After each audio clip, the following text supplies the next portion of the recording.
আপনারা দীর্ঘক্ষণ পর্যন্ত বসে আলোচনা শুনছেন। আমি শুধুমাত্র ওই কথাটা বলতে চেয়েছিলাম যে একদিন আমাদেরকে এই পৃথিবী ছেড়ে চলে যেতে হবে।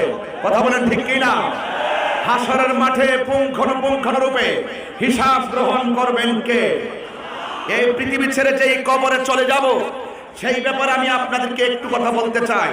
কিভাবে মানুষ মানুষকে ধোঁকা দেয়, কিভাবে মানুষ মানুষকে ধর্মের নামে অধর্মের বার্তা দিয়ে মানুষকে বিভ্রান্ত করতে চায়, এই বিষয়গুলো আমাদের খুব জানার দরকার। কথা বলেন ঠিক কিনা? আন আনাস রাদিয়াল্লাহু তাআলা আনহু قال قال رسول الله صلى الله عليه وسلم ان العبد اذا وضع في قبره। হযরত আনাস রাদিয়াল্লাহু তাআলা আনহু থেকে বর্ণিত, তিনি বলেছেন রাসূল করিম সাল্লাল্লাহু আলাইহি ওয়াসাল্লাম বলেছেন ইন্নাল আবদা ইযা ওদিআ ফি কবরিহি,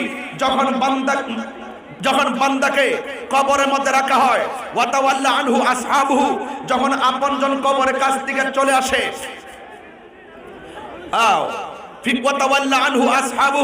যখন আপনজন কবরের কাছ থেকে চলে আসে, ইন্নাহু লা ইয়াসমাউ কারআনি আলিহিম, ওই আপনজনদের পায়ের আওয়াজ সে কবরবাসী শুনতে পায়। আতাহু মালাকানে, ঠিক ওই মুহূর্তে কবরে দুইজন ফেরেশতা নামে, ফায়াকুদানিহি, এবং তাকে কবর শুয়া থেকে উঠে বসানো হয়। ফায়াকুলানে, ওই দুইজন ব্যক্তি কবরবাসীকে প্রশ্ন করে, মা কুনতা তাকুলু ফি হাযা রাজুলি মুহাম্মদ, নবী সম্পর্কে তুমি দুনিয়াতে কি বলতে, নবী সম্পর্কে তুমি দুনিয়াতে কি ধারণা করতে? ফা আম্মাল মুমিন, যদি ওই কবরবাসী মুমিন হয়, ফায়াকুলু, সে বলবে আশহাদু আন্নাহু আব্দুল্লাহি ওয়া রাসূলুহু, আমি সাক্ষ্য দিচ্ছি তিনি হলো আল্লাহর বন্ধু এবং আল্লাহর রাসূল। ফায়ুকালু লাহু উনজুর ইলা মাকাদিকা মিনান নার, যখন ওই কবরবাসীর মুমিন ওই প্রশ্নের উত্তর দায়িত্বহীন কণ্ঠে দিয়ে দিবে, তখন তাকে কবর থেকে জাহান্নামের দিকে দৃষ্টি নিবদ্ধ করা হবে। তখন সে বলবে আমি তো কবরে উত্তর দিয়েছি, আমাকে জাহান্নাম কেন প্রদর্শন করা হলো? তখন তাকে বলা হবে কাদ আবদালাকাল্লাহু বি মাকআদা মিনাল জান্নাহ, তুমি উত্তর দিয়েছো বলেই ওই জাহান্নামের চিত্রে জায়গাটুকুন বদল করে তোমাকে আল্লাহ পাক জান্নাত দিয়েছেন। জোরে কন্না সুবহানাল্লাহ। ওয়া আম্মাল মুনাফিক, আর ওই কবরবাসী যদি মুনাফিক হয়, ওই কবরবাসী যদি মুনাফিক হয়, ওয়াল কাফির, আর যদি কাফের হয়, ফায়ুরাহুমা জামিআন, ফায়ুকালু লাহু, তাকে জিজ্ঞাসা করা হবে মা কুনতা তাকুলু ফি হাযার রাজুল, নবী সম্পর্কে তুমি কি বলতে? ফায়াকুলু, ওই মুনাফিক বলবে আপনারা বলুন এই নীলফামারীর জমিনে মুনাফিক আছে না নাই? আরে হাত তুলে বলো আছে না নাই? এই নীলফামারীর জমিনে মুনাফিক আছে, কাফের আছে, অনেক মানুষ আছে আল্লাহকে অস্বীকার করে, এমন মানুষও আছে। কথা বলেন ঠিক না বেঠে? এই জন্য তাকে প্রশ্ন করা হবে নবী সম্পর্কে কি বলতে।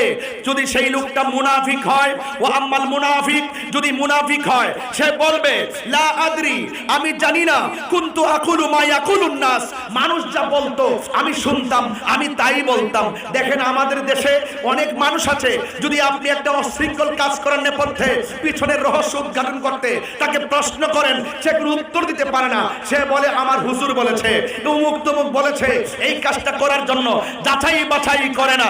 এমন লোক সমাজে আছে না নাই? এরপরে তাকে বলা হবে ফায়ুকালু লাহু, তাকে বলা হবে লা দারাইতু আলা তালাইতা, তুমি জানলে না কেন, তুমি তেলাওয়াত করলে না কেন? যখন তাকে বলা হবে তোমার কাছে কোরআন দেওয়া হয়েছিল, সেই কোরআন পড়লে না কেন? তোমার কাছে যারা জ্ঞানী ছিল তাদের কাছ থেকে তুমি জানলে না কেন? ওয়ায়ুদরাবু বিমাতারিকি মিন হাদিদিন দরবাতান, যখন তাকে উত্তর যখন দিতে পারবে না, তখন লোহার হাতুড়ি দিয়ে তাকে পিটানো হবে। এই পৃথিবীর মধ্যে জীব জানোয়ার সবাই জানবে যে তার কান্নার আওয়াজ শুনবে, কিন্তু দুইটা জাতি এই কান্নার আওয়াজ শুনবে না। গায়রা সাকালাইন আই ইল্লা সাকালাইন, মানুষ এবং জিন ওই কবরের কান্নার আওয়াজ শুনবে না। এখন কেন হাদিসটা পড়েছি? অফকোর্স একটা কারণ আছে। কবরের ভিতরে প্রশ্ন করা হবে কয়টা? আরো বড় করে বলেন কয়টা? তিনটা প্রশ্ন করা হবে। এক নম্বর প্রশ্ন হলো মার রব্বুকা, তোমার রবকে? আমরা যদি ইমানদার হয় আমরা বলবো রব্বি আল্লাহ। দুই নম্বর প্রশ্ন করা হবে ওয়ামা দীনুকা, তোমার ধর্ম কি? আমরা বলবো দীনি আল ইসলাম, আমাদের ধর্ম হলো ইসলাম। ওয়ামা কুনতা তাকুলু ফি হাযার রাজুলি মুহাম্মদ, নবী সম্পর্কে তুমি কি বলতে? আমরা বলবো তিনি হলো সেই রাসূল যিনি আমাদের সামনে আল্লাহ সাক্ষী দিয়েছেন। চিৎকার মেরে বলেন সুবহানাল্লাহ। কিন্তু এই জায়গাতে আপনাদেরকে সতর্ক থাকতে হবে। আমরা সারা জীবন পড়েছি ওয়ামা দীনুক, ওয়ামা দীনুকা, তোমার ধর্ম কি? কিন্তু আমার সমাজের কিছু মানুষ আমার মতো টুপি পরে, আমার মতো মাইক ধরে, আমার মতো ওয়াজের মাঠে এসে তারা কি আপনাকে শিখাইতে চায়? আমরা সারাদিন বললাম ওয়ামা দীনুকা, তোমার ধর্ম কি? আর তারা ওয়াজের মাঠে যখন উঠে বলে ওয়ামা দীনুকা মানে হলো কবরে নাকি 3টা প্রশ্ন করা হবে। 2 নম্বর প্রশ্ন নাকি তোমার দলের নাম কি? তখন আমার 3 বার ভাবতে হবে যে আমি কি শুনলাম, কি দেখেছি, কি শিখেছিলাম, আর এখন তারা কি বলছে। আপনারা বলুন, এখানে কি দলের নাম জিজ্ঞাসা করা হবে না ধর্মের নাম জিজ্ঞাসা করা হবে? আর বড় করে বলেন না। এই জন্য এই সমস্ত কথায় কান দেওয়া যাবে না। এই জন্য আমার ভাইয়েরা, এই কবর থেকে আমরা কতদিন পরে থাকবো জানি না। একদিন তো আমরা এই কবর থেকে উঠে হাসরের ময়দানে উঠবো। এই মাঠটার ভিতরে পুঙ্খানুপুঙ্খানুরূপে হিসাব দেওয়া লাগবে। ওই আমার ভাই একটু কথা আমি ভাইয়ের সাথে অ্যাড করে বলে দিয়ে যাই। কিছু লোক আবার বলে হাসরের মাঠে নাকি জিজ্ঞাসা করবে তোমার মার্কাটা কি? কি বলেন, কত আশ্চর্য লাগে কিনা? এখন জামানায় এসব করছি আমার বোধগম্য নয়। এই জন্য আপনাদেরকে সতর্ক থাকতে হবে। হাসরের ময়দানে এমন একটি কঠিন ময়দান, সেই ময়দানে আমরা উঠবো। সেই ময়দানের মধ্যে আমরা পাপ পুণ্য যে যা করেছি তা নিয়ে উঠবো। মনে রাখবেন, বিচার দিতে হবে একজনের কাছে, একজনের সামনে দিতে হবে। তিনি কে? আল্লাহর হাবিব বলছেন ইহশারুন নাসু ইয়াউমাল কিয়ামা আলা আরদিন বাইদা আফরা। আল্লাহ রাব্বুল আলামিন হাবিব বলছেন হাসর ময়দানে মানুষ একত্রিত হবে এমন একটি মাঠে, যেই মাঠটা হবে সাদা পুরা মাটির মাঠ, কাকুর সাতিন নাকি। ওই মাঠটা এমন মাঠ হবে যেই মাঠে কোনো উদ্ভিদ থাকবে না, কোনো গাছ থাকবে না, একদম খোলা আকাশে এবং একদম খোলা থাকবে, শুধুমাত্র উপরে থাকবে সূর্য। আয়েশা সিদ্দিকা রাদিয়াল্লাহু তাআলা আনহা বলেন আমি রাসূল করিম সাল্লাল্লাহু আলাইহি সাল্লাম থেকে বলতে শুনেছি ইহশারুন নাসু ইয়াউমাল কিয়ামাতি। আল্লাহ রাব্বুল আলামিন হাবিব বলছেন হাসরের মাঠে মানুষ একত্রিত হবে, তার গায়ের মধ্যে কোনো কাপড় থাকবে না, পায়ের মধ্যে কোনো জুতা থাকবে না, খতনাবিহীন অবস্থায় হাসরের ময়দানে উঠবে। এবং এই প্রসঙ্গে আয়েশা সিদ্দিকা রাদিয়াল্লাহু তাআলা আনহা আল্লাহর হাবিব সাল্লাল্লাহু আলাইহি সাল্লামকে ডাক দিয়ে বলছেন ইয়া রাসূলুল্লাহ, এমন একটি মাঠ হবে যেই মাঠে মানুষের কাপড় থাকবে না, এমন একটি মাঠ হবে যেই মাঠটা হবে সাদা পুরা মাটির মাঠ, এমন একটি মাঠ হবে 8 বিঘা দুপুরে সূর্য থাকবে, এমন একটি মাঠ হবে পায়ের মধ্যে স্যান্ডেল থাকবে না, একজন আরেকজনকে দেখবে। এটা কেমন একটি মাঠ, এই মাঠটা কেমন হবে? আল্লাহর হাবিব সাল্লাল্লাহু আলাইহি ওয়াসাল্লাম বলেন হে আয়েশা, ও আয়েশা, আল আমরু আশাদ্দু আলাইহি সাল্লাম মিন আইয়ানজুরা বাদুহুম ইলা বাদিন।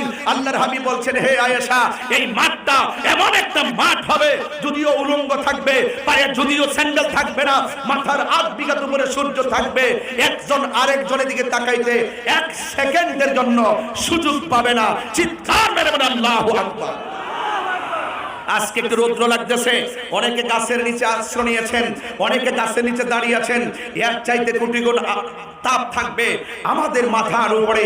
আমি আপনাদেরকে বলবো, আপনারা বলুন ওই হাসরের ময়দানে আল্লাহ রাব্বুল আলামিন যেদিন হিসাব নেবেন, আমরা সেই হিসাব দেওয়ার জন্য প্রস্তুত আছি না নাই? আর প্রস্তুত আছি না নাই? আমরা হিসাব দেব। ভালো কাজ করলে ভালোটাই পাবো, মন্দ কাজ করলে মন্দ প্রতিফলটা আমাদেরকে দেওয়া হবে। এই জন্য রাসূল করিম সাল্লাল্লাহু আলাইহি সাল্লাম বলেন হাসরের ময়দানে এক শ্রেণীর মানুষের হাতের নখগুলোকে আল্লাহ বানিয়ে দিবেন তামা দিয়ে। ওই নখ দিয়ে তাদের চামড়াগুলো, চেহারার চামড়াগুলো উঠাবে। শুধুমাত্র তাই নয়, তাদের গালের যে গোশতগুলো আছে, গোশতগুলো হাসরের মাঠে টেনে টেনে ছিঁড়ে ছিঁড়ে তারা ভক্ষণ করবে। আল্লাহর হাবিব জিজ্ঞাসা করেন আল্লাহ, এরা কারা যাদের নিজের গোশতগুলো নিজে কামড়িয়ে খাচ্ছে? আল্লাহর হাবিব সাল্লাল্লাহু আলাইহি ওয়াসাল্লামকে আমার আল্লাহ বলেন ও বন্ধু, এরা হলো ওই সমস্ত লোক যারা গীবত করত। আর বড় করে বলেন ঠিক না বেঠে? আপনারা আমি নীলফামারীতে আসার আগে দোকানপাটে কি আমি তাহিরির বিরুদ্ধে কম কথা বলছেন? কিছু লোক আছে না সমালোচনা করে? হ্যাঁ, কিছু লোক আছে না সমালোচনা করে? এই সমালোচকদেরকে একটু বলতে চাই, আপনারা যারা এই ইউটিউবের খণ্ডিত অংশ বিকৃত করে আমাদেরকে প্রশ্নবিদ্ধ করতে চান, আপনাদেরকে দায়িত্বহীন কণ্ঠে শুধু এতটুকু বলবো, একদিন চলে যাবেন, হিসাব কিন্তু দেওয়া লাগবে। কে কি হয়েছে সেটা দেখতে যাবেন না, নিজে কি হতে পেরেছেন সেটা একবার চিন্তা করেন। কথা বলেন ঠিক না বেঠিক? আমি আবারও নীলফামারীতে বলতে চাই, হয়তো আপনি আমাকে বুঝিয়ে নেন, আর না হয় আপনি আমার দলে বুঝে আসেন। এই যে স্বাধীনতার 55 বছরে আমরা আহলে সুন্নাত ওয়াল জামাত প্রমাণ করতে সক্ষম হয়েছি এই দেশে একমাত্র শান্তিপ্রিয় দল আহলে সুন্নাত ওয়াল জামাত। হত্যা বলেন, ঠিক কিনা বলেন?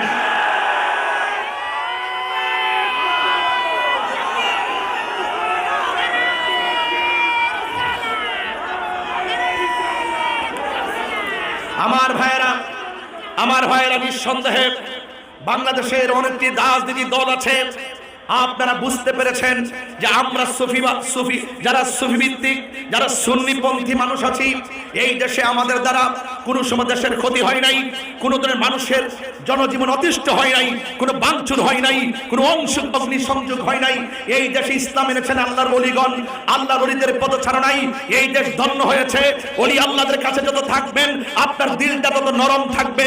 ওলি আল্লাহদের বিরুদ্ধে যারা অবস্থান নেই তারা রুক্ষ হয়, তাদের মনটা শক্ত হয়, তাদের কাছে দেশ নিরাপদ না, তাদের কাছে ধর্ম নিরাপদ না। কথা বলে ঠিক কিনা বলে? এই জন্য রাষ্ট্রযন্ত্রকে বলবো অফকোর্স রাষ্ট্রের গুরুত্বপূর্ণ জায়গায় আমাদের আহলে সুন্নাত ওয়াল জামাতকে আপনাদের জায়গা করে দিতে হবে। যদি আহলে সুন্নাত ওয়াল জামাত যদি গুরুত্বপূর্ণ জায়গায় স্থান পায় তাহলে ইনশাআল্লাহ আমরা কিন্তু এই দেশটাকে সুন্দর করে সাজাতে পারবো। রাজনৈতিক ব্যক্তিবর্গ যারা আছেন আপনারা আমাদের সঙ্গে বসুন। আমরা কি বলতে চাই, আমাদের কনসেপ্টটা কি, সেই বিষয়টা একটু আপনারা লক্ষ্য করুন। আপনারা জানেন আমাদের বাংলাদেশ ইসলামী ফ্রন্ট একজন আপনাদের এলাকায় একজন আছেন আব্দুল্লাহ নামে একজন, যিনি এই সংসদীয় আসনে তিনি নির্বাচন করবেন, মোমবাতি প্রতীকে নির্বাচন করবেন। আপনি খবর নিয়ে দেখবেন এই যে ছেলেটা যাকে দেওয়া হয়েছে তার দ্বারা আপনার আদর্শ, আমার তুহিন ভাই যেই বক্তব্য রেখেছেন ওই বক্তব্যের সাথে তার আদর্শ মিল আছে। এই জন্য আপনারা যখন মিলেমিশে থাকবেন দেখবেন এই দুইজনের মাধ্যমে এই দেশে আরো ধর্মটা সুন্দর হয়ে যাবে। কথা বলেন ঠিক না বেঠে? রাগ করবেন না, গুসা করবেন না। আপনাদেরকে অনুরোধ করে বলবো আপনারা সবাই ঐক্যবদ্ধ থাকুন। একদিন আমাদেরকে হিসাব দিতে হবে। আমার নীলফামারীর বাবারা আওয়াজ করে বলুন, পাপ পুণ্যের হিসাব গ্রহণ করবে কে? আর বড় করে হিসাব গ্রহণ করবে কে? আল্লাহ রাব্বুল আলামিনের কাছে আমাদের প্রত্যাশা থাকবে। এখানে মনে হয় হাজার হাজার মা বোনরা এসেছেন। আমি যখন দেখি এক শ্রেণীর মানুষ ওয়াজের মধ্যে উঠে বলে হাসরের ময়দানে আল্লাহর হাবিব সুপারিশ করব দূরের কথা, নিজের জান নিয়েই নাকি ঠেলাঠেলি। এত আস্তে নাউজুবিল্লাহ বললেন? আমার নবী সুপারিশ করার ক্ষমতা আছে না নাই? আমার নবীর সুপারিশ করার ক্ষমতা দিয়েছে কে? আরো জোরে বলে, ক্ষমতা দিয়েছে কে? এই জন্য রাসূল বলছেন শাফাআতি লি আহলিল কাবাইর মিন উম্মতি, আমার উম্মতের মধ্যে যারা অনেকে কবিরা গুনাহগার হয়ে যাবে কিন্তু তাদের অন্তরে ঈমান থাকার কারণে আমি আল্লাহর হাবিব আল্লাহ পাকের কাছে সুপারিশ করব, আর আমার উম্মতদেরকে আল্লাহ পাকের কাছ থেকে শাফাআত করে আমি জান্নাতে নিয়ে যাব। যদি বলেন সুবহানাল্লাহ। এখন যুবকদেরকে বলতে চাই, শেষ কালাম, যুবকদেরকে বলতে চাই, যুবক আপনারা কিন্তু অনেক দিকে ধাবিত হয়ে যাচ্ছেন। এর মধ্যে একটা থাবা হলো মাদক। একটা থাবা কি? আর বলেন একটা থাবা কি? মাদক। এই মাদক কি চলবে না বন্ধ হবে? আর বড় করে বলতে, চলবে না বন্ধ হবে? বলুন বন্ধ। আওয়াজ আসতে হয়েছে, বলুন বন্ধ। এই যে আপনার ঠোঁট লড়ে নাই, এইভাবে তাকায় রয়েছেন মনে হয়েছে আমার আর জীবনে দেখেন নাই। আমি তাহিরি নীলফামারীতে না আসতে পারি, ইউটিউবে কি আমি গোপন? ঘরে ঘরে তাহিরি আছে না নাই? রান্না করো, টিনের করো, বিদেশেও সার্চ দিলি পাওয়া যায়। কথা কোন ঠিক না বেঠি? এখন বলেন বন্ধ। বাবা, এক বাবা, কি আশ্চর্য! বলেন বন্ধ। বাবা, ইয়াবা, ফেন্সি, গাঞ্জা, সুদ, ঘুষ, চুরি। একটা কথা কই, আমার দেশের অনেক মৌলবীর হন সুদের ওয়াজ করে না। একটু বান্ডেল ধরাই দিলে ওই আমার ভাই তুহিন ভাই কইছিল যে টাকার বিনিময়ে তোমরা এই কোরআনটা বেচছো না, এটার ব্যাখ্যা দিতে চাইছিল। আপনারা বুঝেন না কথাটা, আমার কাছে ভালো লাগছিল। আমি কেউ ভাইয়ের বক্তব্যটা তাল মতো আসতেছে, যেহেতু একটু বাকি রয়ে গেছে আমি ফিনিশিং দেওয়া যায় যে আমার দেশের কিছু মৌলবীরা বান্ডেল পাইলে দুয়ার বাসাই পাল্টায় না। কথা কোন ঠিক না বেঠি? বান্ডেল পাইলে দুয়ার বাসা কি করে? পাল্টায় ফেলে। এটা কি মুমিনের আলামত না মুনাফিকের আলামত? আর ওদের কিসের আলামত? এই জন্য বলুন, আমরা কি হারামের পক্ষে না বিপক্ষে? সুদ হারাম, এটা কি আল্লাহর কথা না আল্লাহর কথা? তা আপনি তো যেটা বলার বলে যাবেন, আপনি বলেন না কেন? ঘুষ খাওয়া হারাম, কথা বলেন ঠিক কি না? এই জন্য এখন বলবেন চলবে, নামাজ চলবে, ওয়াদা করেন নামাজ, রোজা, হজ, যাকাত, ইবাদত, মহব্বত, খেদমত, ভালো কথা, ন্যায্য কথা, উচিত কথা, হারাম খাওয়া, তারপরে মিলাদ, বলেন চলবে, মিলাদ, কিয়াম, দরুদ, সালাম, মাজার জিয়ারত।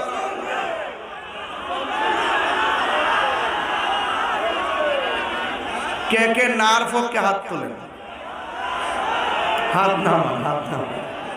মাজার জিয়ারতের পক্ষে কারা হাত তোলেন? আচ্ছা বুঝতে পারছি, ঠিক আছে। এখানে ম্যাক্সিমাম লোক মাজার জিয়ারতের বিপক্ষে, ঠিক না? আপনার নীলফামারী যদি এমন কোন বড় আলেম থাকে, নীলফামারী জমিনে যদি এমন কোন আলেম থাকে, আমার উস্তাদ এখানে বসে আছেন, আমার উস্তাদের সামনে নিয়ে আসবেন। কবর জিয়ারত করা, আল্লাহর ওলির মাজার জিয়ারত করা, যারা শতকরা 80% নীলফামারীতে হাত তুললে বললেন চলবে না, আপনার বড় হুজুর কে আছে নিয়ে আসেন, মাত্র 5 মিনিট লাগবে না, 1 মিনিটে দলিলে কেতই তারা প্রমাণ করে দিয়ে যাব, মাজার, আল্লাহর ওলির মাজার জিয়ারত, কবর জিয়ারত, মার কবর জিয়ারত, বাপের কবর জিয়ারত, আল্লাহর ওলির মাজার জিয়ারত, এটা হারাম নয়, এটা বেদাত নয়, এটা হলো সুন্নাত, সুন্নাত, সুন্নাত। হাত তুলে বলেন ঠিক কি না বলো? কথা বুঝতে পারছেন? তার মানে আপনারা অন্য কিছুই জানেন না। আপনাদের এলাকায় হুজুররা যেমনি বুঝাইছে আপনারা এমনি বুঝছেন। তবে একটা কথা, মাজারে সেজদা দেওয়া যাবে, মাজারের মধ্যে অসামাজিক কাজ করা যাবে, মাজারের মধ্যে নারী পুরুষের যে অবাধ বিচরণ করা যাবে, এবং কোন অশ্লীল বেহায়াপনা কাজ করা যাবে। আমরা কি মাজার পূজা করি না জিয়ারত করি? জিয়ারত করা কি হারাম না সুন্নত? আর হারাম না সুন্নত? এটা কি সুন্নাহ, কি এই কথাটা কি মোল্লার কথা নাকি আমার নবীর কথা? তাহলে নবীর কথা মানবেন না আপনি মোল্লার কথা মানবেন? এখন আওয়াজ করে বলেন, মাজার জিয়ারত চলবে কি চলবে না? এখন সবাই কোন আমরা কি জিয়ারতের পক্ষে না বিপক্ষে? কারা কারা পক্ষে হাত তোলেন? এই যে সবাই এখন হাত তুলছেন। একতরফা সব বিচার শুনলে বিচার করা যায় না, তৃতীয় পক্ষ লাগে। কথা বলেন ঠিক না বেঠে? বাস এটাই হলো আমার শেষ কালাম। এবার আসেন, মাদ্রাসা একটা আছে এখানে, আছে না নাই? একটা মাদ্রাসা আছে, একটি কাগজ আমার কাছে আসছেন। আমার সময় কিন্তু খুবই অল্প, এরপরে অল্প সময়ে আমি যে সিস্টেমে আলোচনা করতেছিলাম এই সময়ের কারণে কিন্তু আমি আবার সুরটা পাল্টাইলাম। এখন আসুন, এবার আসুন তো দেখি, এই মাদ্রাসাটার জন্য একটি মানুষ হাত তুলে বলুন। এই তুহিন ভাই এদিকে আমার কথা আছে, জিকির হবে নাকি ইনশাল্লাহ? এই তুহিন ভাইয়ের কাছে আমি, এই শোনো, এই মাদ্রাসা কর্তৃপক্ষ শুনেন, ইনশাল্লাহ আপনারা ভাইয়ের জন্য দোয়া করবেন, বুঝতে পারছেন? দোয়া করবেন এবং পাশে থাকবেন, এবং আমার মাদ্রাসার দিকে ভাই একটু খেয়াল রাখবেন, ঠিক আছে? ইনশাল্লাহ ভাই একটু খেয়াল রাখবে, হ্যাঁ বাস এটাই।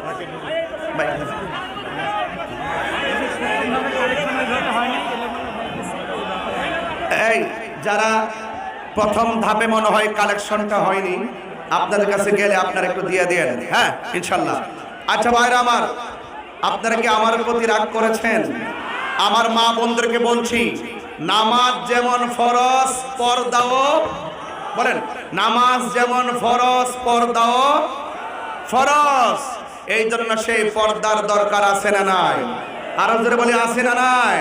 সবাই মহব্বতে নবীকে দাঁড়িয়ে সালাম দিবেন, হে নবী সালাম।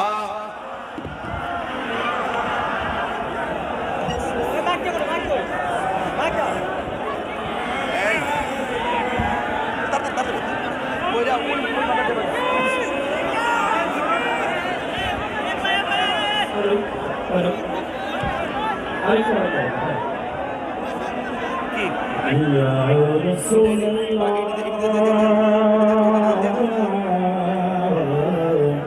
يا حبيب الله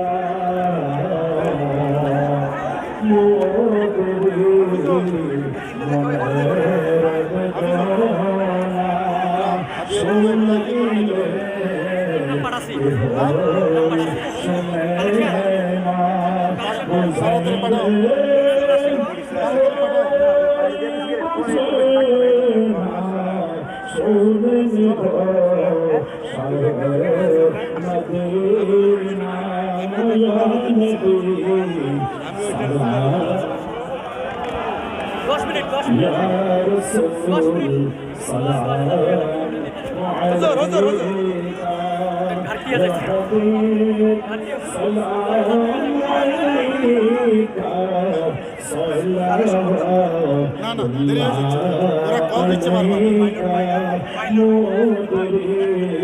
ভাই আমরা এই তো মিলাশের পরে বের হচ্ছি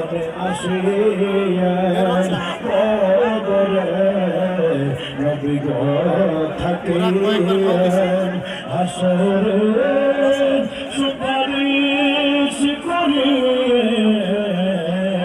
হৌসে কৌসার নবে বিলাইয়েন ইয়া নবী সালাম আলাইহি